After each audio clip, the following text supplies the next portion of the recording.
In the winter of 2008, I found myself moving to Myrtle Beach. This may have come at the end of 3 months of laying on a couch and watching the same disc of Scrubs and listening to the same emo CD. And I may have also been working 6 feet away from my ex-fiance, but these may not be details related to the story. They may. That's entirely up to you to determine. And it came to my attention that I might be in the middle of like a real depression. Not one of the normal ones, but the ones that might actually be a problem. And so, there's always the option of going to therapy or trying healthy ways around this, but being 23 and feeling slightly, I think dumb is the adjective we're looking for here, I decided that my best option was to move to Myrtle Beach with this friend I had known who was blonde and kind of crazy and may have had a bit of a thing for cocaine. And I don't know if you've ever tried to hide from an ex, but a blonde crush who has a drug problem is an amazing rabbit hole. So we spent 6 months that are still very blurry in my memory doing things that are probably not polite to talk about amongst, civilized people. And when that situation blew up, as we all inevitably saw it doing, I moved in with some coworkers and just continued to, treat myself like this was life because after all, the fiance was gone. I really had no family to speak of at this point, and we'll get to that topic later. And there I was, just wasting away in this party town where, once the summer's over, that's all we do. And it hit me one day that was what I was doing with my life, and I kind of shrugged and carried on because, again, I didn't really see a point. I was estranged from the people who had raised me. I had no siblings, no real close friends. Anything that had ever come along was gone forever. And one day I come home from work and I turn on the computer that sits next to the mattress that I sleep on the floor of the barren bedroom that I'm in. Why I had no money is, again, wildly open to speculation, but I think there are some context clues we can all take here.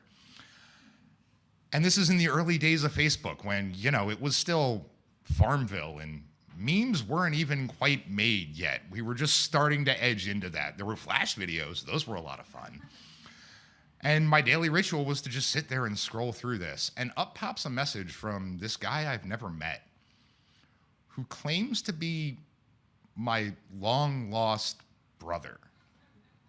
Now, for reasons we're really not going to get into, both for the sake of time and certain other people in my life not murdering me, we're not going to discuss why this is a thing, but there was always this little faint myth in my head, this eldritch being that was this older brother. But at the same time, as with anyone at this point, you question why, and why now, and from where.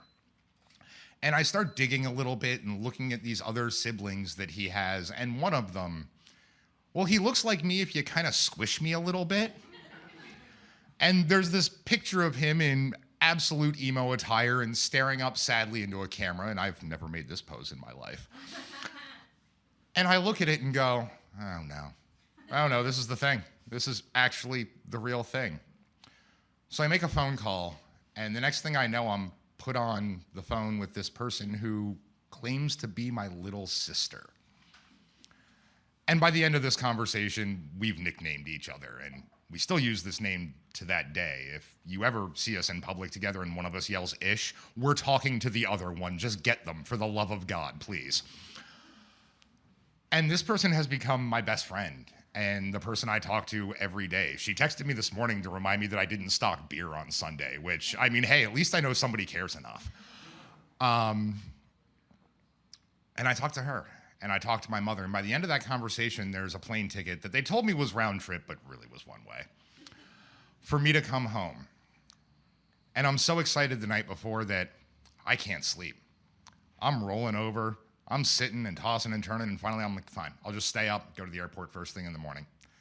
Logically, I fell asleep at 5:30 and slept through my flight. Mom calls me, and I wake up in an absolute panic. Run to the airport, use my last $50 to transfer that flight, and fly home broke with my cat and a bag and Mom's couch to sleep on. But the one thing I do know, I've never had to feel as alone as I did when I went down there. And by the way, whoever decided that March 21st is Hope Springs Eternal, were you looking at the calendar? It's the equinox, you fools.